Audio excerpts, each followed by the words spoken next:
متبنہ بیٹا جو منہ بلا بیٹا ہوتا ہے، ہم معاشرے میں جب دیکھتے ہیں کہ کسی نے منہ بولا بیٹا لیا ہے تو وہاں پہ دو تین بڑے ظلم نظر آتے ہیں۔ سب سے پہلا تو یہ کہ کاغذی طور پر ہم اس کو اپنا بیٹا لکھوا لیتے ہیں۔ رسول اللہ صلی اللہ علیہ وسلم نے فرمایا کہ اس بندے پہ جہنم واجب ہو جاتی ہے کہ جس کا بیٹا نہ ہو اور وہ اپنا بیٹا بنا کر کسی کو پالے۔ ایک چیز تو یہ ہم ظلم کرتے ہیں۔ دوسرا یہ ظلم ہو جاتا ہے کہ وہ بچہ اس چیز کا وارث بن جاتا ہے جس کا وہ وارث تھا ہی نہیں۔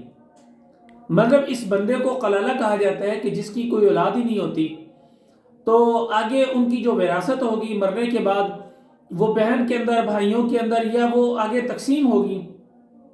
جب بیٹا اس نے اپنے نام پہ لکھوا لیا تو اس نے اپنی بہنوں کو بھی محروم کیا، اپنے بھائیوں کو بھی محروم کیا، اور جس کا حق نہیں تھا اس کو وہ سارا حق دے دیا۔ اور اس سے ایک اور بڑا ظلم یہ بھی نظر آتا ہے کہ جس چیز کا وہ بچہ وارث تھا اس سے اس کو کلی طور پہ محروم کر دیا۔ مثال کے طور پہ کوئی مالدار یا جس کو بیٹا دیا وہ کمزور بندہ ہے، جس کا وہ بیٹا اصل میں ہے وہ تگڑا بندہ ہے، اس کی وراثت بھی زیادہ بننی تھی۔ اب جس کا بیٹا تھا اس کی وراثت سے اصل میں وہ محروم ہو چکا ہوا ہے، اور جس وراثت کا وہ حقدار نہیں تھا اس کو ہم حقدار بنا رہے ہیں۔ تو گویا کہ اس طریقے سے دو تین ظلم جو ہیں وہ بڑے بڑے اکٹھے ہو جاتے ہیں۔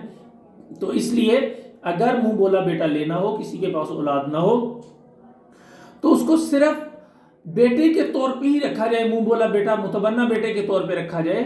اس کا کاغذوں کے اندر، بے فارم کے اندر، شناختی کارڈ کے اندر اس کی ولدیت تبدیل نہیں کرنی چاہیے۔ یہ ایک بہت بڑا گناہ ہے۔